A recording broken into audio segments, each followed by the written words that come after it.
j'espère que tu vas bien. Je te retrouve aujourd'hui dans une nouvelle vidéo pour te présenter le bob que j'ai cousu pour mon père. Donc c'est un bob que j'ai cousu de façon réversible, c'est-à-dire que soit on le met dans un sens et il y a un des tissus qui est à l'extérieur, soit on le met dans l'autre sens et c'est l'autre tissu qui est à l'extérieur, donc ça permet d'avoir deux couleurs de bob en un. Et j'ai cousu ce bob grâce à un patron qui était gratuit et c'est le patron de Make My Lemonade dont je suis très satisfaite. Donc je vous le mettrai en barre d'infos si je trouve le lien du patron. Et je vais vous expliquer comment je l'ai cousu, parce que du coup je suis pas sûre que Make My Lemonade ait fait un tuto à ce sujet. Et en tout cas le patron était prévu pour faire un bob qui ne soit pas réversible, donc avec un tissu à l'extérieur et une doublure à l'intérieur. Donc voilà, je vais vous expliquer comment j'ai fait pour coudre mon bob de façon réversible et puis je vous montrerai aussi le résultat. Mais avant ça, si tu veux soutenir mon travail, tu peux t'abonner à la chaîne, liker, commenter, partager, etc. Ça m'aiderait beaucoup à gagner en visibilité pour que d'autres gens puissent voir mon travail. Et sinon, tu peux aussi venir me suivre sur Instagram où je suis plutôt active et je poste toutes mes créations. Parce que des fois je couds des choses que je ne montre pas en vidéo. Et sinon je voulais aussi te parler de ma chemise. Donc c'est la chemise que j'ai cousue dans ma toute première vidéo YouTube. Je t'invite à la voir si tu n'as pas vu cette vidéo. Et j'étais contente parce que c'était la toute première chemise que j'ai cousue et je l'avais fait en vidéo et voilà, ça représente quelque chose pour moi. Mais surtout, j'avais pas fini la vidéo avec ce résultat là parce qu'à l'époque, je n'avais pas de machine à coudre qui pouvait faire les boutonnières. Et à chaque fois que j'avais besoin de coudre des boutonnières, donc les trous pour mettre les boutons dedans, je devais aller chez ma grand-mère qui a une machine à coudre électronique avec des boutonnières automatiques. Et moi j'ai une vieille machine à coudre que vous pouvez voir là, qui a presque 50 ans je pense, et qui est géniale, hein. Je l'adore, vraiment, je l'ai héritée de ma grand-mère, elle représente beaucoup pour moi. Mais elle a juste le point droit et le point zigzag, donc c'est vraiment les deux points de base. Elle est hyper robuste, rien à redire là-dessus, mais ça permet pas de faire des petites fantaisies. Donc j'avais pas de machine pour faire les boutonnières et je devais aller attendre d'aller chez ma grand-mère. Mais finalement je suis pas allée chez ma grand-mère pendant longtemps. Du coup mes parents pour mon anniversaire, il se trouve que mon anniversaire est en septembre, ils m'ont acheté la machine à coudre de Lidl puisque en septembre 2020, Lidl a sorti une machine à coudre, donc c'est une PFAF. Et c'est une machine à coudre assez simple, c'est la E-Element, donc vraiment une machine à coudre basique. Et elle était à 79 €, ce qui est vraiment très peu cher pour une machine à coudre. Moi j'avais déjà la surjeteuse que j'avais achetée chez Lidl pour 159 € et qui m'avait vraiment séduite parce que j'avais trouvé que c'était un excellent rapport qualité-prix, surtout que même si j'utilise ma surjeteuse de façon assez régulière, c'est pas non plus ce que je préfère en fait coudre à la surjeteuse. Je préfère coudre des tissus sans élastane à la machine à coudre que coudre des tissus élastiques parce que juste c'est le style que je préfère coudre. Je suis pas du genre à coudre des vêtements élastiques, genre des t-shirts, des leggings, des trucs comme ça. Donc j'étais vraiment séduite par la surjeteuse que j'avais achetée chez Lidl. J'avais trouvé que c'était un excellent rapport qualité-prix et qu'il n'y avait pas mieux en termes de qualité pour une entrée de gamme à ce prix-là. Donc mes parents m'ont acheté la machine à coudre Lidl en septembre à 79 € comme je l'ai dit, parce que cette machine à coudre de base vraiment toute simple avait le point de boutonnière. Alors c'était pas une boutonnière automatique comme je voulais, c'est une boutonnière en 4 étapes. Donc il n'y a qu'un seul point de boutonnière possible, il est rectangulaire. Et les 4 étapes, c'est d'abord on tourne le bouton pour faire le côté de gauche, ensuite on tourne le bouton pour faire le haut de la boutonnière, ensuite on tourne le bouton pour faire le côté de droite de la boutonnière, et ensuite on tourne encore le bouton pour faire le côté du bas. Et moi j'avais assez peur des boutonnières en 4 étapes parce que j'avais déjà testé sur la machine à coudre d'une amie et les 4 étapes n'étaient pas forcément alignées, ce qui faisait qu'au final on n'avait pas une boutonnière en forme de rectangle mais un truc un peu difforme qui n'allait pas tenir le choc quand on enfile et on enlève des boutons tous les jours quand on enfile son vêtement. Mais là elles étaient parfaitement alignées, du coup je me suis dit que j'avais pas spécialement besoin d'une machine à coudre avec boutonnière électronique, enfin automatique, si celle-là me suffisait. Et au final je l'ai laissée chez mes parents, donc quand je rentre chez mes parents je peux quand même coudre là-bas vu que j'ai une machine à coudre. Donc c'est aussi pour ça que je voulais prendre une machine à coudre pas chère pour les boutonnières parce que j'ai déjà ma machine à coudre principale que j'utilise au quotidien et j'avais pas besoin d'une machine à coudre particulièrement robuste qui puisse être capable de coudre tous les jours vu que c'est juste un truc ponctuel pour les boutonnières. Mais donc voilà, j'ai fait mes petites boutonnières à ma chemise, donc je peux enfin la fermer telle une chemise classique. Donc j'ai mis des boutons tout simples, blancs, j'en ai mis au poignet et sur le devant et voilà. Donc maintenant que je vous ai raconté tout ça, je vais pouvoir vous montrer à quoi ressemble la couture du bob. Donc comme je vous l'ai dit, j'ai pris un patron de Make My Lemonade. Donc Make My Lemonade, c'est une marque de patron que je connais bien parce que j'ai pendant longtemps cousu leur patron. Cela dit, je n'ai pas cousu de nouveaux patrons de chez eux depuis plusieurs années, mais c'est avec eux que j'ai débuté la couture. Ils font aussi beaucoup de prêt-à-porter. Je sais pas s'ils ont commencé par les patrons ou si c'est seulement qu'ils avaient leur marque de prêt-à-porter et ensuite ils ont fait des patrons de couture. Mais en tout cas, ce qui était assez novateur à l'époque, c'est d'avoir un abonnement mensuel et on avait accès, grâce à cet abonnement, à toute la bibliothèque de patrons qui était en ligne. Donc on pouvait télécharger autant de patrons qu'on voulait. Donc au début, l'espace en ligne n'était pas forcément très fourni vu qu'ils n'avaient pas beaucoup de patrons, mais tous les mois ils sortent un nouveau patron, donc maintenant l'espace en ligne est très fourni. C'est un bon moyen de remplir sa bibliothèque de patrons si on n'en a pas beaucoup dès le début, parce que pour une somme assez modique, on a accès à plein de patrons.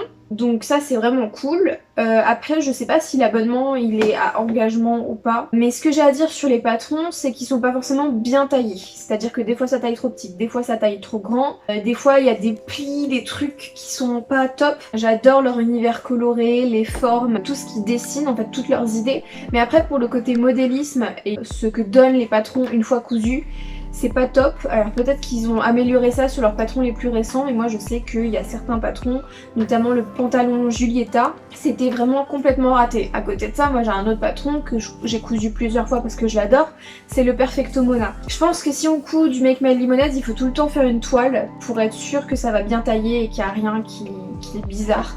En tout cas, moi je m'amuserais pas à coudre un patron Make My Lemonade que je ne connais pas dans un tissu qui m'a coûté cher, je ferais forcément une toile avant. Mais ce n'est que mon avis. Après je suis aussi sur le groupe Make My Lemonade, alors ça s'appelle le Pattern Corner, enfin un truc comme ça, enfin, c'est un groupe Facebook privé où il y a plein d'amatrices de couture qui cousent des vêtements avec des patrons Make My Lemonade et souvent il y a des choses qui sont mal taillées. Je pense qu'un jour je reprendrai l'abonnement Make My Lemonade pour voir tous leurs nouveaux patrons et puis forcément je vous dirai ce que j'en pense. Mais voilà, je pourrais vous faire une vidéo plus approfondie sur les patrons Make My Lemonade si ça vous intéresse parce que j'en ai fait plusieurs. Donc voilà, c'est tout ce que j'avais à dire là-dessus. Après il y a d'autres marques de patrons indépendantes qui sont très bien, vers lesquelles vous pouvez vous tourner. Pendant longtemps il y a eu que des patrons très classiques, mais là j'ai l'impression qu'il y a de plus en plus de patrons assez modernes. Et ce patron là il est gratuit pour le bob et ça c'est très cool de leur part d'avoir fait un patron gratuit.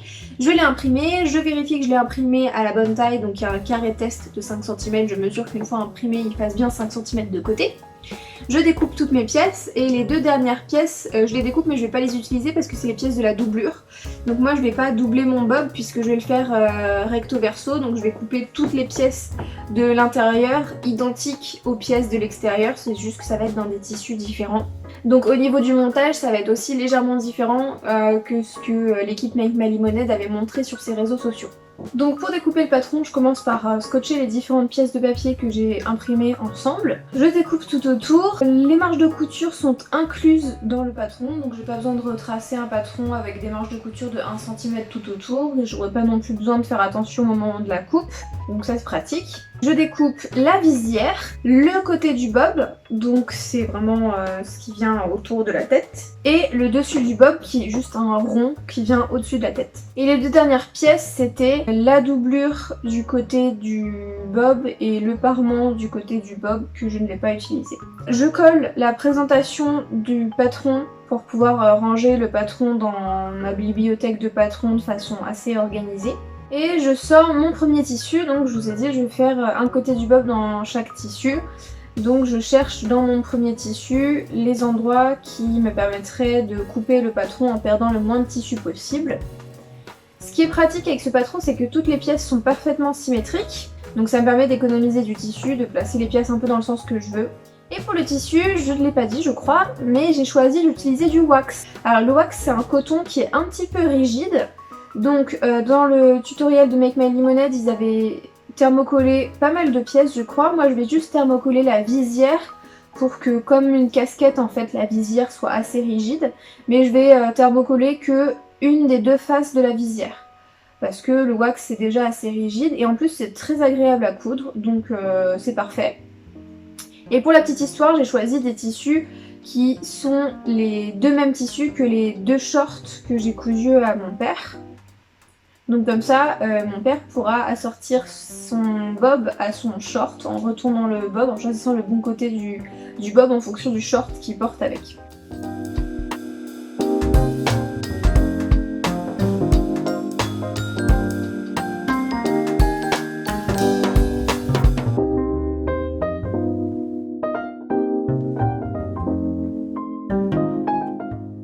Je vais prendre les deux côtés de la visière, les poser l'un contre l'autre, endroit contre endroit, et épingler les côtés. Parce qu'en fait, le patron représente une demi-visière. Le patron n'a pas pris en compte le fait de faire la visière en un seul morceau, parce que sinon ça faisait une trop grosse pièce de papier et on aurait perdu beaucoup de tissu. Donc voilà, il y a des coutures sur les côtés. Et pareil pour les deux côtés du bob. Une fois que j'ai épinglé, je peux passer à la découpe du deuxième tissu et je vais tout faire exactement de la même façon. Coudre le dessus de mon bob en une fois, coudre la visière de mon bob en 2 fois et coudre le côté du bob en 2 fois également.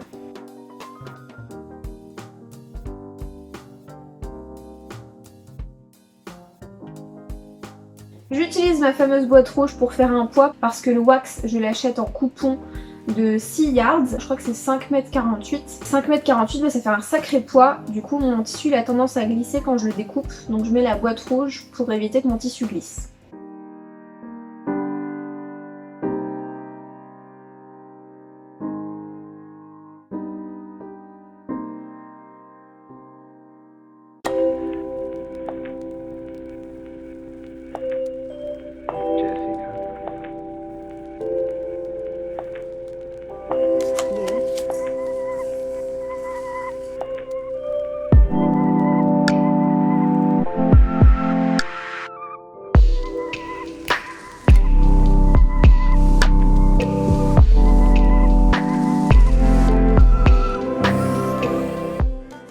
Je vais maintenant découper le thermocollant. Donc comme je vous l'ai dit, je vais thermocoller uniquement la visière du bob pour la rigidifier un petit peu. Donc il faut que je coupe simplement les deux côtés de la visière dans le thermocollant. J'ai choisi d'ailleurs un thermocollant assez fin, ça va pas rigidifier de beaucoup, ça va pas faire quelque chose de cartonné.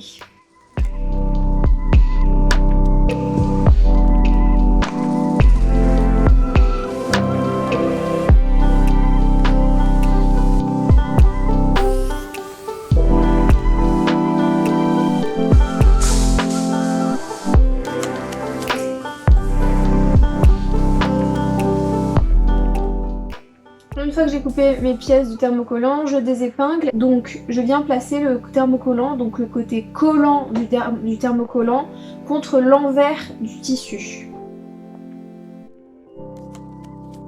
Et là, pareil comme pour le premier tissu, je prends les deux côtés de mon bob et je les épingle endroit contre endroit sur les coutures du côté. Et je vais venir repasser. Donc je repasse le thermocollant sur l'envers du tissu que je veux rigidifier.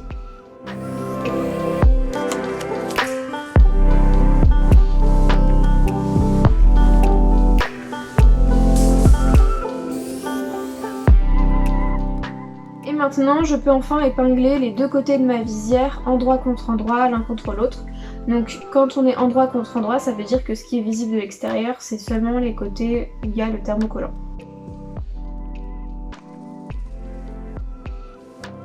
Et je vais venir coudre tout ce que j'ai épinglé, c'est-à-dire tous les côtés du bob dans les deux tissus et tous les côtés de la visière dans les deux tissus. Je mets un fil noir dans ma machine à coudre et je viens coudre au point droit à 1 cm du bord.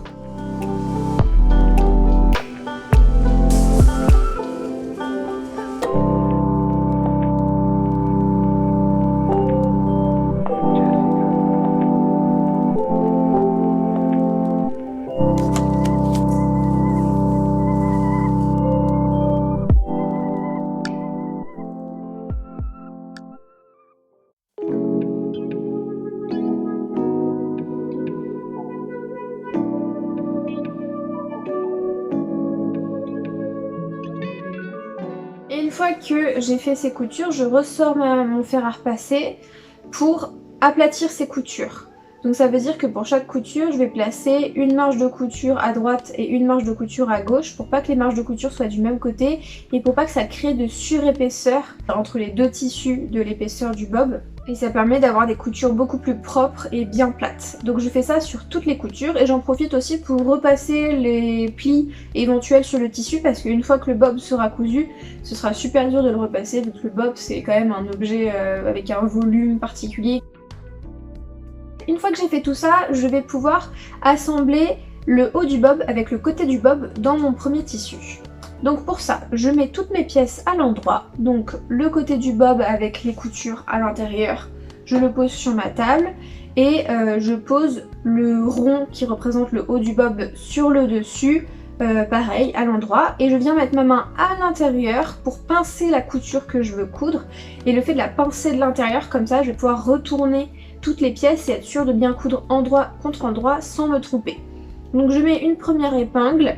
Et ensuite, je vais essayer de plier mes deux pièces en deux pour savoir où est l'opposé exact de chaque pièce et épingler l'opposé du haut du bob avec l'opposé du côté du bob, ce qui me fait un deuxième repère pour être sûr que les épingles soient bien réparties. Une fois que j'ai fait ces deux repères-là, j'essaie de mettre des épingles à intervalles réguliers tout autour. Je mets beaucoup d'épingles parce qu'en fait, coudre une courbe aussi forte qu'un rond comme ça, c'est assez compliqué, il y a beaucoup d'embus, donc c'est pour ça que je fais super attention au moment de l'épinglage, sinon ça va me créer des plis quand je vais coudre. Donc j'essaie de résorber l'embut avec beaucoup d'épingles.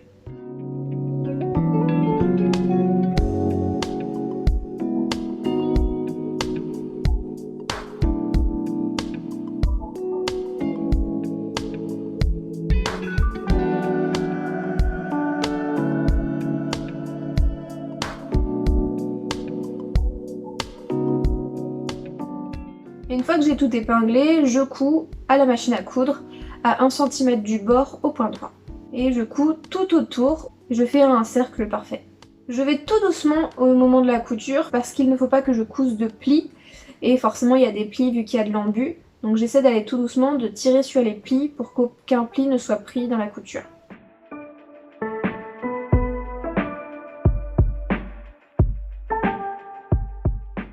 Une fois que j'ai fini de coudre, je désépingle tout et je retourne ce haut du bob pour voir si ma couture est jolie, si j'ai pas fait de plis. Je vérifie que tout est bien cousu et qu'il n'y ait pas de défaut. Une fois que c'est fait, je vais pouvoir faire exactement la même chose dans le deuxième tissu.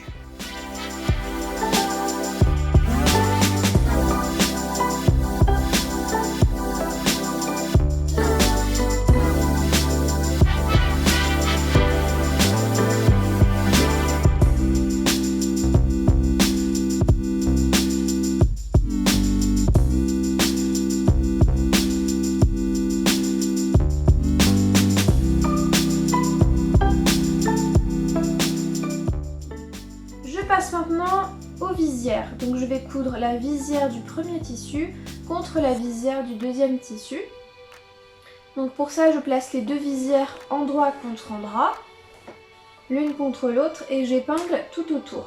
Là je me rends compte que j'ai fait une bêtise parce que j'ai épinglé le cercle de l'intérieur de l'anneau alors qu'il fallait épingler le cercle de l'extérieur de l'anneau, puisque forcément c'est le bord du bob qu'on veut coudre, donc le bord extérieur.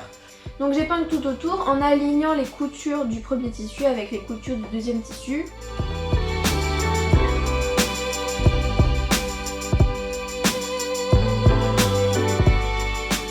Une fois que j'ai épinglé tout autour de l'anneau, je couds à 1 cm du bord au point droit toujours.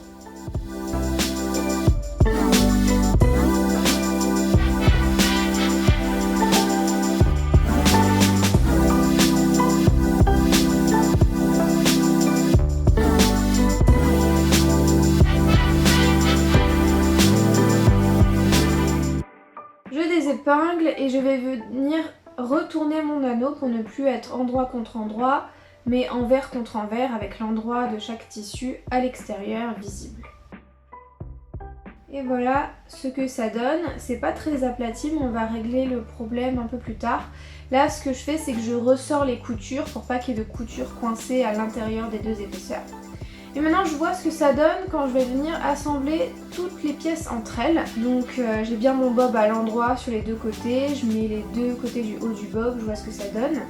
Et je vais commencer par coudre le premier tissu. Donc j'assemble la visière du premier tissu avec le côté du bob dans le premier tissu, endroit contre endroit. Donc je commence par assembler la couture d'un des côtés de la visière avec la couture d'un des côtés du bob. Et je fais pareil de l'autre côté, toujours endroit contre endroit, et ça me fait 2 premiers repères avant de pouvoir épingler tout autour de cette courbe, d'un côté puis de l'autre des épingles.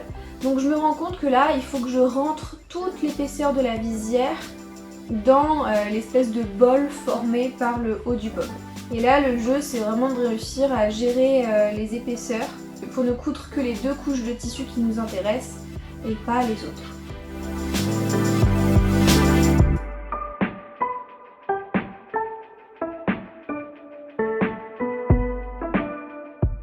Et je couds le tout au point droit.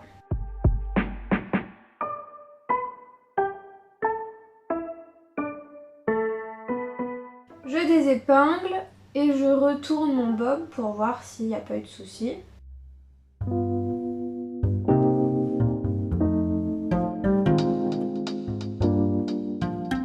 Et voilà ce que ça donne quand le haut du bob est assemblé avec la visière.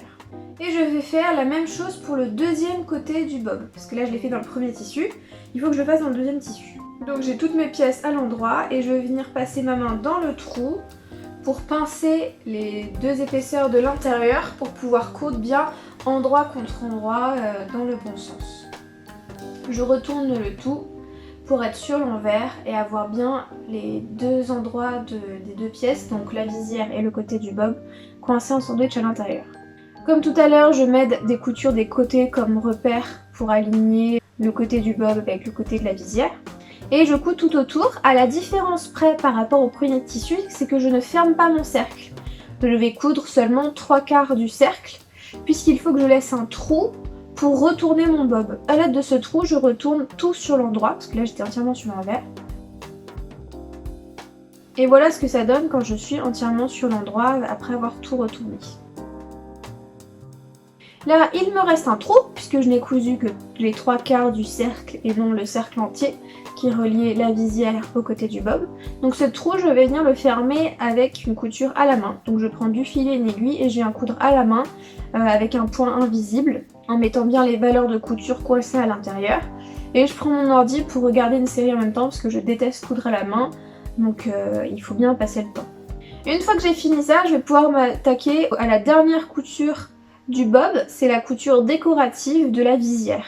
Donc je viens entre mes doigts faire rouler la couture qui assemble le bord de la visière du premier tissu avec le bord de la visière du deuxième tissu pour que cette couture soit bien plate et bien écrasée. Et j'épingle tout autour et je vais venir faire une surpiqûre. Donc la surpiqûre, ça permet d'aplatir une couture et donc comme ça la visière de mon bob sera bien plate et plus en volume. Donc je viens coudre à 1 cm du bord tout autour, je fais un cercle complet au bord de la visière.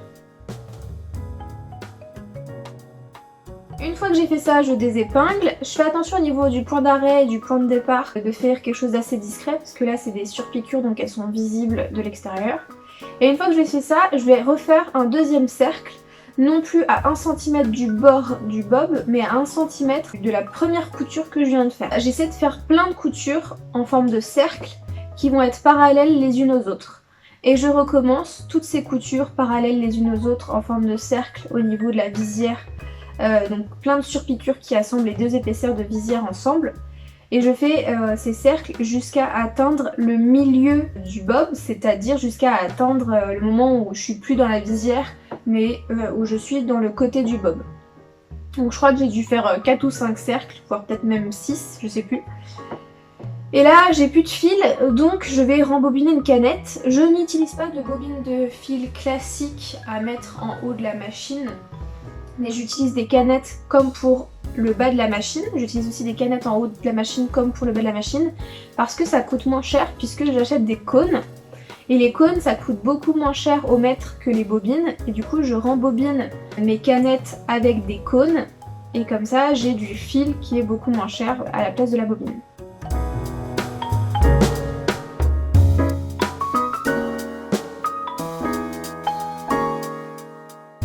fois que j'ai fait tous mes cercles, voilà ce que donne le bob. J'ai regardé si des deux côtés c'était joli et puis je vous laisse avec les images du bob porté par mon père. Il était très content de son cadeau et je trouve que ça lui va très bien. Je pense que je vais en faire d'autres dans d'autres tissus. Je pense que ça peut donner des styles très différents en fonction du tissu qu'on choisit et puis en fonction de la personne qui le porte aussi.